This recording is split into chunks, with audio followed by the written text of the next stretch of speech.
Welcome to the Unbroken Arrows podcast. I'm Greg. Today, Catherine is not with me. She's been awful busy here lately. She's putting in a lot of hours at work and finishing up this semester in school. So hopefully next week I will be able to have my partner in crime, my sidekick, back with me. But I have today with me a very capable substitute, and that is my wife, Stephanie. She has been on the program before, and she returns, and we're going to talk about some different things that we've been doing the last few weeks, and we'll go from there. But welcome, Stephanie. Thanks. It's good to be back on. Yeah. Like the other sidekick. Yeah, that's right. You're like Festus, you know. You're the... Well, no, I guess it is Marshall Dillon's sidekick is Festus, you know, so... Well, anyway... Well, Steph, the last time that you were on, I think we were up in Minnesota, and we were hitting the trails up in Minnesota, and that's another common thread that I guess that we have this week is that we just came back from spending about a week in the Black Hills, which, is it safe to say that that's like your favorite place on earth? I was just thinking that, the cabin in northern Minnesota is definitely your favorite place and favorite childhood memories and things like that. And the Black Hills are absolutely one of my favorite places to be as well. So, well, I like the Black Hills too, and I haven't been there anywhere near as much as you have. But, it's safe to say also that we are blessed, I guess, to have those opportunities presented to us. And the Minnesota area that we're at near Park Rapids, and the neat thing, I guess, with the Deadwood lead area, they're so different. They're not the same at all. You get to do some of the similar things, like we'll be talking about riding the side-by-side, but you can do those things there. But, there are many activities that you can take part in both places. Absolutely, so. Yeah. And I think you were starting to say that we're just really blessed to have family members that have, places in all of these different areas that we get to, spend time with them and also just really venture out into different areas of the country. Right. Well, special shout out for this trip for your Uncle Dave and Aunt Barb. Mm-hmm. We stayed 3 nights at their cabin and had a great time. The only thing that we didn't get done is we didn't get to teach them how to play dominoes. Or euchre. Barb wanted to play. Dave, not so much. Barb wanted to learn how to play euchre, but so we didn't get that done. But so maybe another time, or maybe we'll have them over here for the holidays. And I think you actually found like a brother from another mother kind of thing. Yeah. That was pretty funny, actually. I did not realize that you and my uncle were so similar. Yeah, I'm sorry, Dave, if you're hearing this and you're thinking, oh my gosh, I'm like him. But no, they were not really finishing each other's sentences all the time. But I think our outlook and how we go about doing things are very similar, and our likes and dislikes and those. He's a pretty good guy, so I'm not disappointed or anything. Well, that's good. I'm glad to hear that. So, but anyway, Dave and Barb, gracious hosts. We had a great time. A lot of laughs. Time to visit. Shared great food. It really doesn't get any better than that when you can spend time with family and people you enjoy to be around. And Absolutely. We're speaking for ourselves. We're not putting words into your mouth, Barb and Dave, if, we enjoyed being with you. So one of the things that we look forward to when we go to the Black Hills is taking our side-by-side. We have a Polaris Ranger, as we've mentioned before in the program, and we talked about hitting the trails up in Minnesota. And this is not the first time. Well, this is the first time we've been on the actual trails, because when we were in the hills last May, the trails hadn't officially opened yet. So we were only on the forest roads and things like that. So, well, we did hit a short trail because that's where we lost the transmission and had all those issues. Okay, we'll edit this out. No, the trails are the ones that you have to go through the little gates. Everything else are the Forest Service roads. Oh, so that dead end was not a... That dead end was not one of the official Black Hills Forest trails. So now you know. Now I know. It didn't necessarily have to be edited out, but okay. Okay, well, we won't edit this out. We'll unedit this edit. So, but anyway, so yeah, we actually hit the trails. You and I went out. Let's see, we arrived on Tuesday, and we went out on Wednesday then. And for, I don't know, but each day we probably spent 3 or 4 hours, something along those lines. Yeah, I was going to say 2 or 3, but yeah. Yeah, something along those lines. And there was some snow. They don't have a lot of snow there during the time that we were there. They didn't have much snow. Areas where it was shaded. There were pockets of a little bit deeper snow. But, day one highlights. We kind of got a late start because we got up and visited and had breakfast and coffee and those types of things. And then we got out on the trails a little bit later than what we expected and thought, well, maybe we've missed the opportunity to see some of the wildlife that we... And actually, it was the day we saw the most. Yeah, that's right. Mm-hmm. Yeah, it started out, I saw a whitetail. We started with that eagle, oh, that's remember? Right. Yeah. And that eagle we ended up seeing almost every time we went past that part of the road to get back to the cabin. Yeah, if there was a... Well, it was like a tree that had fallen off, like maybe in a windstorm or... the top was broken off. Just the very top, and then there was no limbs really either, so I don't know. Well, it was a dead tree of some type, with the top broken off where it was perched most of the time. No, what I was trying to think of, mascot? No... What would our spirit animal? Our spirit animal for this trip had to have been that eagle, and we think probably its family because we saw some immature eagles there in that same area too. So, but let's see, the highlight of that day was the mountain lion. Oh, for sure. Yeah, we did see deer. We did see mule deer and whitetail deer. Mm-hmm. But we were going on a particular trail, and we were both looking ahead at that point in time. And I think my first thought it was a coyote, but it was moving awful fast. And then you see that rope-like tail, long tail, and it's like, Steph, that's a mountain lion. Yeah, I think I was probably looking to the side because I didn't see it until it was really a blur for me, but I was like, oh my gosh. And then when we got up there, we were able to see the footprints, paw tracks or whatever you call those. Whatever you call paw. Them. Footprints. Yeah. The tracks in the snow. Well, they're not hooves. I think they're paws. Oh, they're paws. Yeah. But yes. But yeah, that was the highlight of that particular day. And we just came through a very challenging, rough part of the trail that, thank goodness for the skid plate on several occasions. But we came through there, and that was cool. That was cool. Yeah, that was cool. I'd have to say that, that ranks ahead of the first time, or the only time, I guess, but I got images of a bobcat on my trail cam. And when I opened those up and saw those, I thought, oh man, that's cool.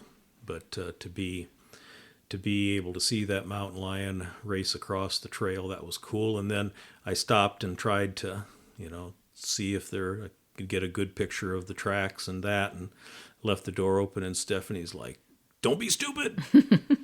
This mountain lion's going to get you." You could have at least shut the door so that, it didn't get me too. It's a canvas door, Steph. It's a canvas door. It would have taken a little bit longer to get in. No, it wouldn't have. It would have come through if it wanted to get in, it would have been able to get in pretty easily, I think. So, but, yeah, no, that was really cool. Yeah. And I've seen a mountain lion one other time,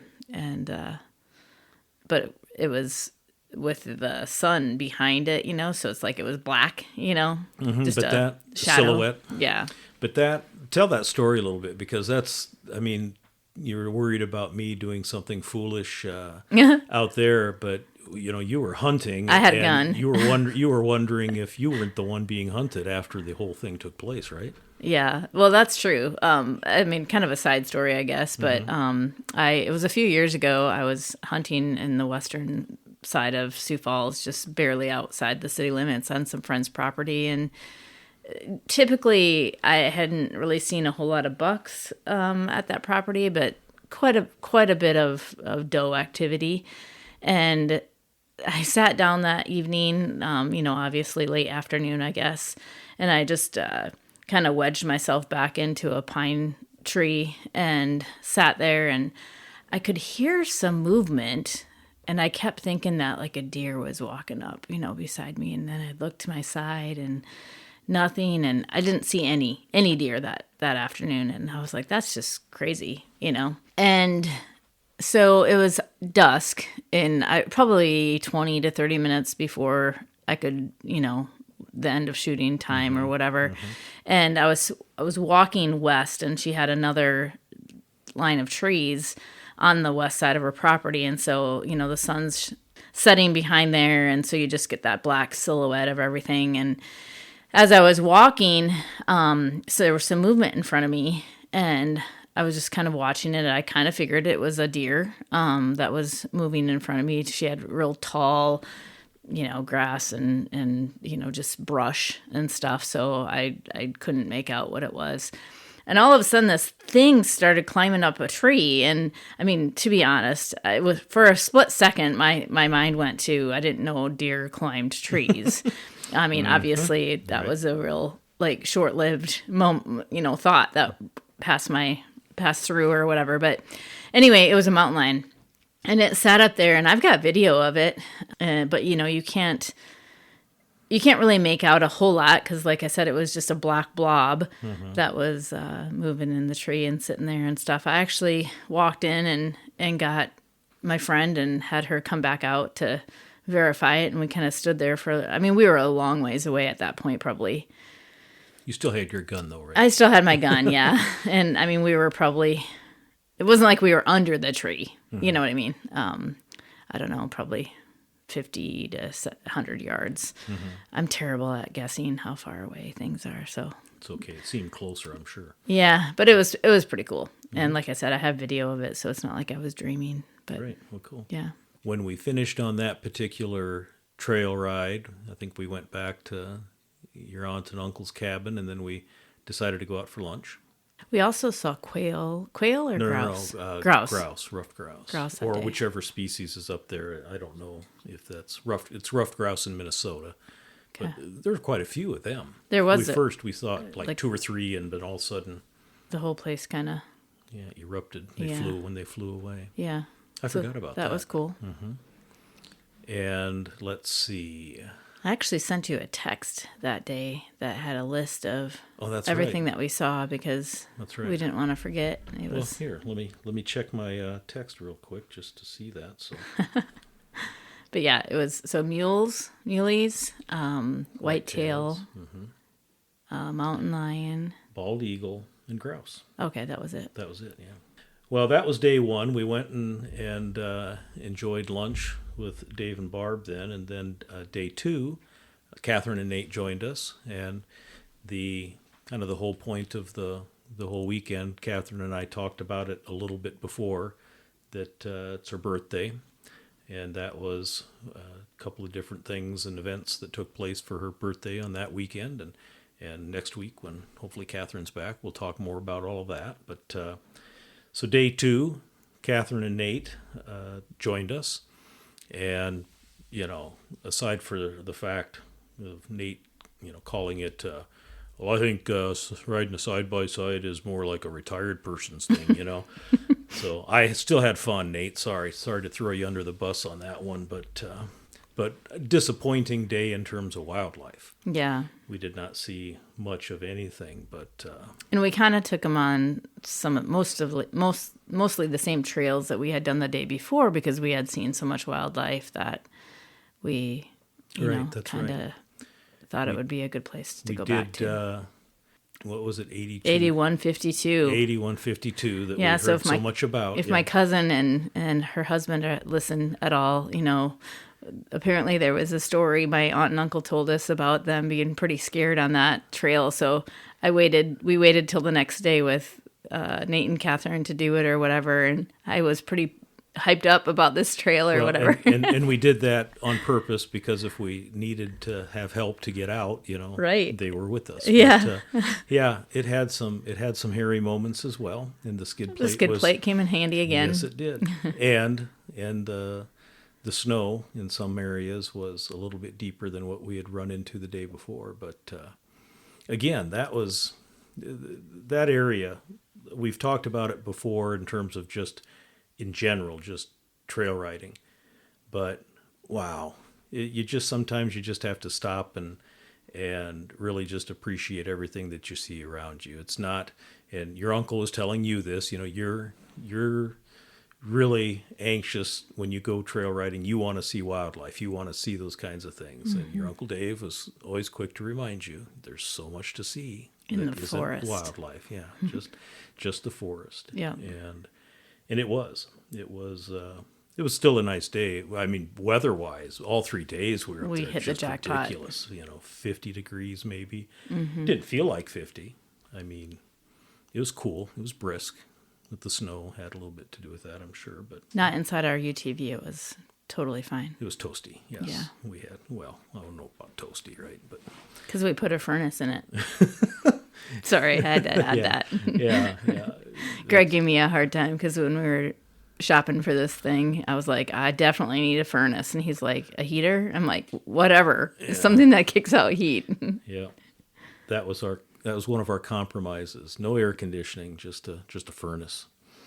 So, well, yeah. So day 2. Well, after that, then that evening we met Nate and Catherine for dinner, and that's the only time we saw Elk. Yeah. Yeah.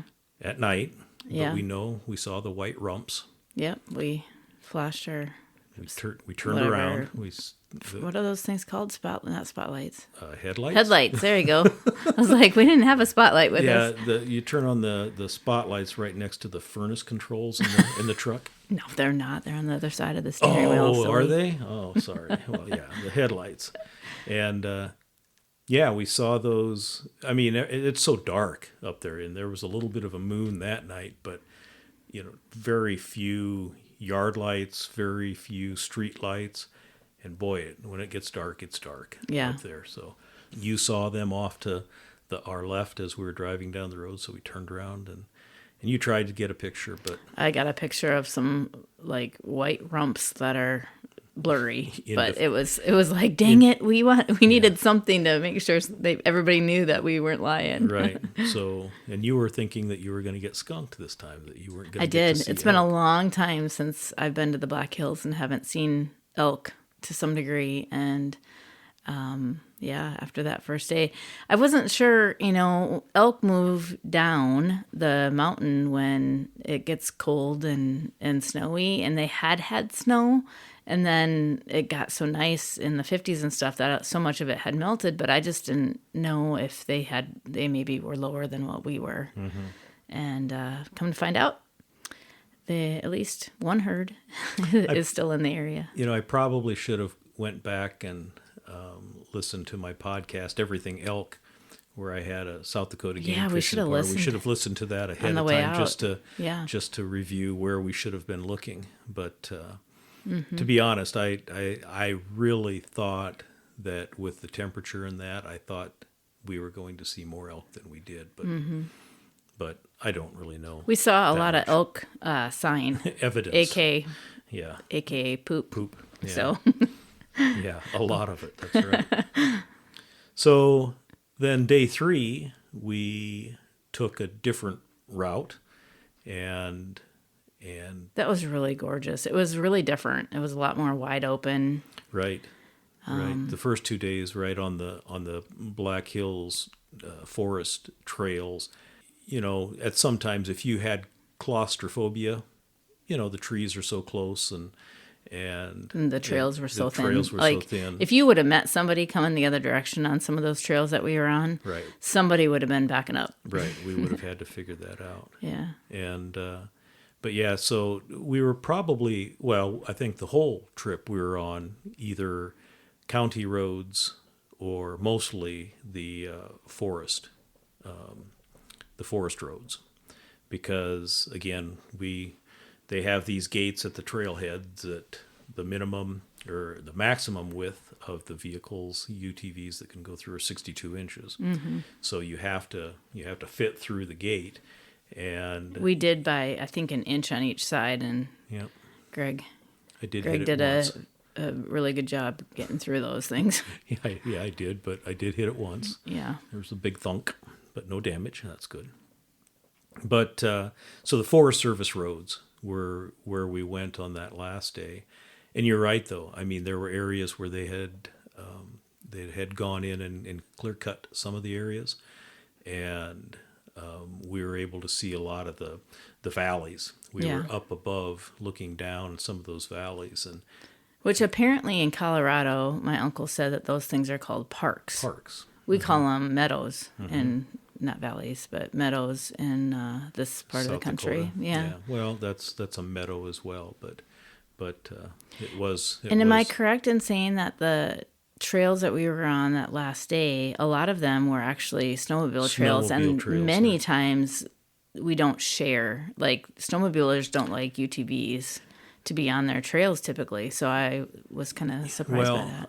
I think there's a little bit of a maybe we wouldn't have gone on them had they had a normal amount of snowfall. Do you think they would have been closed? Well, I don't know if they would have been closed, but the thing that we can compare it to is Minnesota. In Minnesota, there are snowmobile trails, and oftentimes those are gated during the summer. But then the trails that they have that are for off-road vehicles, then there's a map, and you can see where you can go or whatever. But those, I think, snowmobiles can use in the wintertime. Correct. But the other way around is not true. On the true snowmobile trails. That's why I was surprised. So, yeah. But, that's, to your point, though, I think that the amount of snow, I think it's probably unique that we were on the trails this late in December, because the forest, Black Hills Forest trails close on the 15th of this month. That's true. So those would be closed. And Dave was talking about that as well. The side-by-sides, once you get a good depth of snow, they're not good to travel on trails. They're not going to get the best traction, and I learned that moving snow too, with the blade on it. But so a lot of the area, there is no snow. And we talked to people when we were in Deadwood about how, well, the ski resorts aren't open, both, Deer Mountain and Terry Peak. Yeah, those are both closed. And there's no snowmobiling happening. Yeah, no snowmobiling. So, we're hoping, well, when we left, we were ahead of a storm, and I think if I saw correctly, I think anywhere from 4 to 9 inches I think they received over the last few days. So I hope they get dumped on, because the tourist industry, the locals are really suffering. Yeah. I mean, we were in casinos and bars and restaurants, and almost every one of them talked about, hey, thanks for coming. We're really slow, and so they're hurting because of that. But I mean, just to kind of give a heads up, or maybe a public service announcement. I'm not sure how I would describe that, but as I was saying, the Black Hills Forest Trails, they open right around May 15th, middle May, and they close on December 15th. And to enjoy those trails, you do need to purchase a permit. I want to say for a resident, it's about $30, I think is what it was. Don't quote me on that, and I don't know if they've come out with the price for next year and if that's going to be a change. But I mentioned earlier, those trails in South Dakota are for vehicles no wider than 62 inches.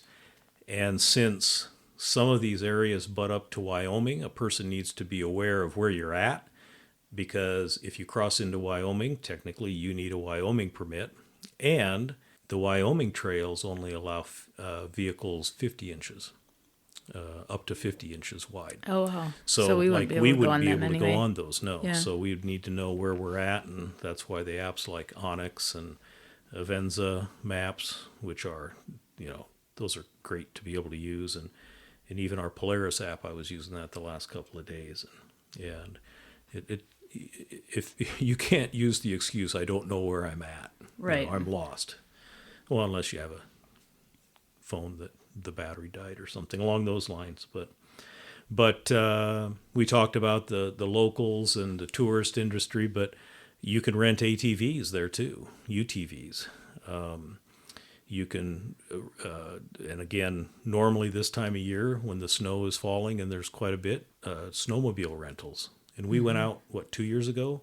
Or was it 3 years ago already with for Teresa's birthday? Yeah, I think it was the first February that we were together. So and 3 years, yeah. And there was no snow up until we decided we were going to go either way. And I think it snowed while we the were day driving we were out driving out there. Yeah.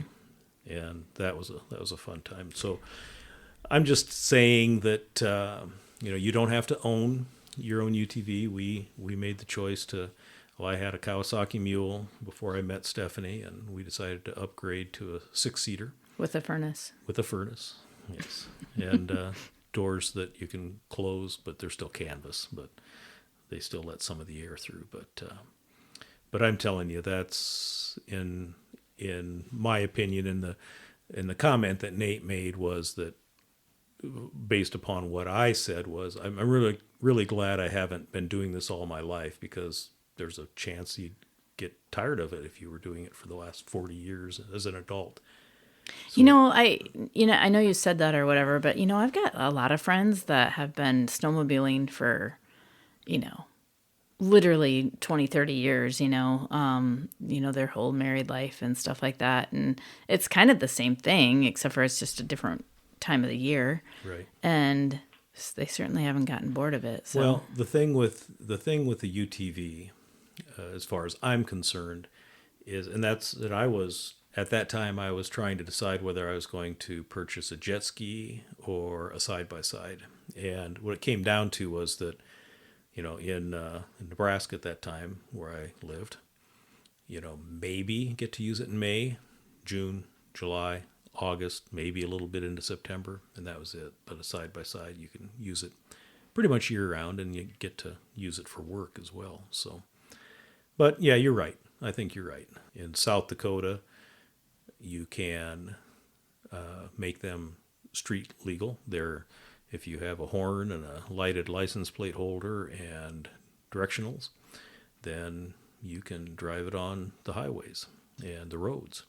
In Nebraska, you can do that.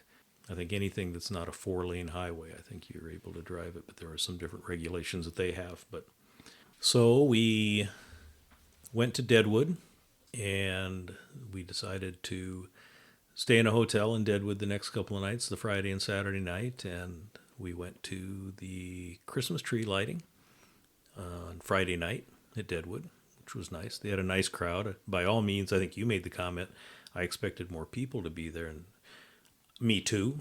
But I suppose there might have been, had there been snow. Yeah, had there been snow and people skiing and those kinds of things. So Right. that's too bad for them. But we had a good time.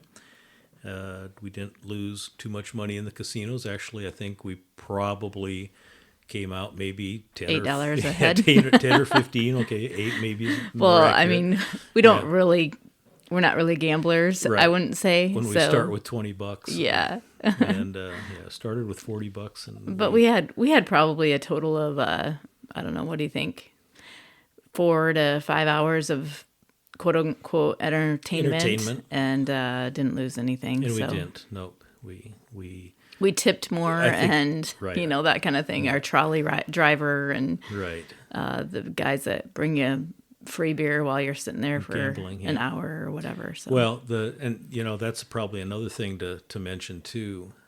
In that Deadwood area, we decided to just park at the hotel, stay there, and use the trolley system. And which was great until you got later in the evening and had to deal with all the drunks too. Yeah, but sometimes that's an issue. Yeah, but $2 a ride isn't outrageous, and we ended up for the last day. You can go to like the visitor center and and purchase an all-day ride pass for like $5. So that last day, we jumped on it any time that we could. Well, and the reality is that Deadwood is not that large. Right. But I'm still recovering from my second knee replacement, and it was a lot harder than I thought it was going to be. And I was like, I feel like I'm 80. That's true. So, That's true. But, in those places where, we're socializing and stuff, and it's not like we were just sitting around, Right. People grab a beer and stand and talk for a long period of time. And Right. just that constant being up on my knee was It harder than I thought. It took its toll. Yeah. Yeah. The other thing that we did on Saturday was that as a wedding gift to us, your cousins Sarah and Katie gave us a gift certificate to go have our Old time photo taken with I can't remember what the name of the place is there, but Woody's something. old time photos or something like that. Yeah. But yeah, so the photo of you and I in front of a Christmas tree, since it was the holiday season, and we have our pistols, and I have a rifle, and We were pretty decked out, weren't we? Yeah. It turned out pretty well. Yeah, it was fun. I don't think it was something that I would have ever paid to do. Yeah. So it was really kind of fun to yeah. experience it with Yeah. that gift certificate. Maybe I'll try to figure out a way to use that as our cover art for this podcast. Oh, funny. you know? Yeah. Yeah.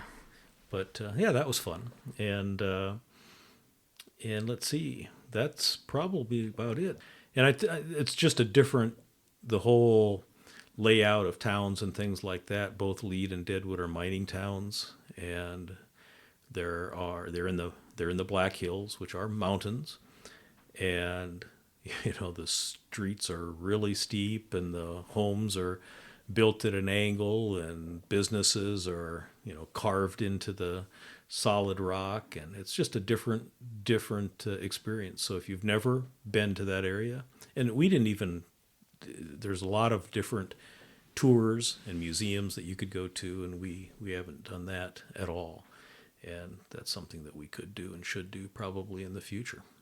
But it was a lot of fun. It was a lot of fun, and there's always something to do. And my aunt and uncle gave us kind of the ins on different casinos and restaurants and things like that that they had been to and experiences. So the 79-cent breakfast that we didn't get. We missed out on that. Yeah. But that's pretty impressive. And then we wrapped up Sunday morning, hooked up the side-by-side, and drove back in the wind. Well, we did, but I am not sure, or if I have seen a sunrise like we experienced that day. It has been a long time. Mm-hmm. I don't driving into Rapid. Get up probably early enough to see most sunrises, but driving, I can vouch for that. Driving east out of the Spearfish area towards Rapid, it was. I mean, you could use that for your picture too. That. I've got plenty to choose from, don't I? Yeah, it was absolutely amazing. Maybe I'll post some of those on the website. So the Unbroken Arrows website. But yeah, that it was. We did see some beautiful scenery, and sometimes we try to take pictures of those kinds of things, and they just don't do anything justice. Mm-hmm. What you actually see, but you have those, I guess, in your mind as well. So yeah. Well, anyway, it was a great trip, and now we're back home and ready to continue the Advent season as we prepare for Christmas, and hopefully. I think it's really funny, Greg, that you talk about our schedule because, I've decorated for Christmas now, and we have a total of 27 stockings that hang up on our mantle, and that is our children and their significant others, and Greg's grandchildren. I don't have any to add to that list yet. But yeah, I mean, our life, schedule. What is schedule? That's true. Did you say 27? There's 27 of them. Stockings up there. Okay, well. And that doesn't include any dogs. Right. Yeah. Dogs don't count at this point, but they're special to everybody. Don't have room for those at this point. Yeah. So, well, one of the times that I think maybe the first time that you joined us for an extended visit was to introduce the Unbroken and Brave Foundation. So What types of things can you provide for us and the listeners for as far as an update as to the Unbroken and Brave Foundation? Well, the big thing that we did this year was that we donated a camper to a veteran family in North Carolina? there you go, after the hurricane. And that kind of came up real quickly and without any, well, obviously the hurricane came quickly and without any advanced warning, but it wasn't on our radar, I guess, and found out about another family that was involved with donating a camper out there. And my parents and I both owned a camper together that we weren't using anymore up at our cabin. We were kind of using it during the construction phase. And so I asked my parents about that. So that was really cool. The camper is there. The paperwork and stuff like that is yet to follow, but we were able to raise funds to be able to give them the camper and a check to help with the recovery. And for people that might be first-time listeners or they haven't gone through and started listening here recently, the Unbroken and Brave Foundation is a little bit different than what Rebecca's Legacy Foundation was, and that was started by you and Tony after you lost Rebecca to leukemia. And then after Tony's death, the foundation kind of, I guess I'll use the word maybe stalled a little bit, as he was the person that really was the face of the foundation and the driving force behind it. You were the behind the scenes person. But since Catherine and I started the Unbroken Arrows podcast, I guess I pitched the idea to Stephanie about maybe rebranding it a little bit and continuing to honor Rebecca's legacy, but now Tony's legacy, and then also my wife Holly's legacy, as we've gone through a lot of loss in our lives. Your children, you, me, and my children and grandchildren. And the Unbroken and Brave Foundation is a way to help us continue to honor the lives and the legacy of Rebecca and Tony and Holly. And just our family in general, I mean, this example of donating to a veteran obviously has more to do with my living father and your living children that are in the military. And just our love and support and interest in helping our veterans. Well, we will continue to try to become more visible and have name recognition with this. We thank those that have donated to the foundation because we've had quite a few people that have donated, and we will continue to try to make sure we communicate through the website, which is what is the address to the Unbroken and Brave Foundation.org. Okay. And so people can look there. They can find out more information about the foundation, and there's also a place to donate there, a link to do that. Well, thanks for the update, Stephanie, and we will continue to keep our listeners informed about what's going on as far as the foundation is concerned, and we will continue to use the Unbroken Arrows podcast to try to raise the awareness of the foundation and to promote it as well. So I appreciate that. You bet. This is, we're recording this on Tuesday, I think, December 10th, and so it'll be published on Thursday. But I mentioned the Advent season, that we're in the middle. We're almost to beginning the third week of Advent. With this Sunday, we'll begin that. But this is a busy time of year for people. And this is also a time of year, I think, that sometimes people struggle with regard to their mental health and the time of year and the stress. It's a wonderful time to be with family and friends, and sometimes that's a very difficult time. I know as a principal, and as a teacher, not just as a principal, but as an educator, you had to be aware of the fact that some of your students weren't looking forward to that Christmas or holiday vacation as much as the others for a variety of reasons. And I think that that's something that we can remind our listeners of, is keep your eyes and ears open, listen to people that may be struggling, and do what you can to help them through this time of struggle. I think that's maybe one of the most important things that we can do, is to be aware of those around us and recognize maybe when someone's struggling. So I think that there's a lot of help out there. People can contact different agencies, things like the United Way, or professional therapists and counselors to help out. And awareness, I think, is probably one of the most important things.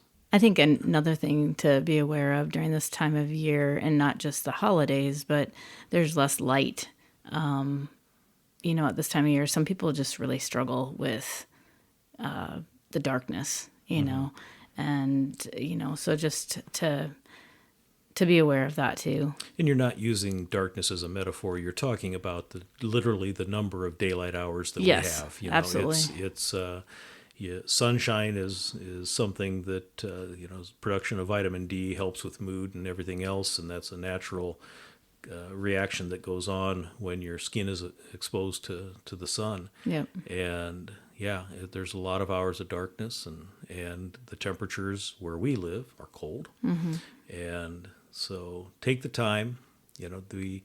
One of the sayings that thanks to our time in a little town by the name of Osmond, Nebraska, and our priest, Father Kenneth Potts, Christmas was important to him, and he did a lot of things to help people really try to keep Christ in Christmas. And one of the things that he gave every one of his parishioners was a little wooden token and a little coin. And on that coin it said, "The reason for the season is Christ the Savior's birth. So let our days be filled with joy, peace on earth." And I sent a text to my children with that on it, and my daughter Stacy replied, "Those words are etched in my mind." It's there.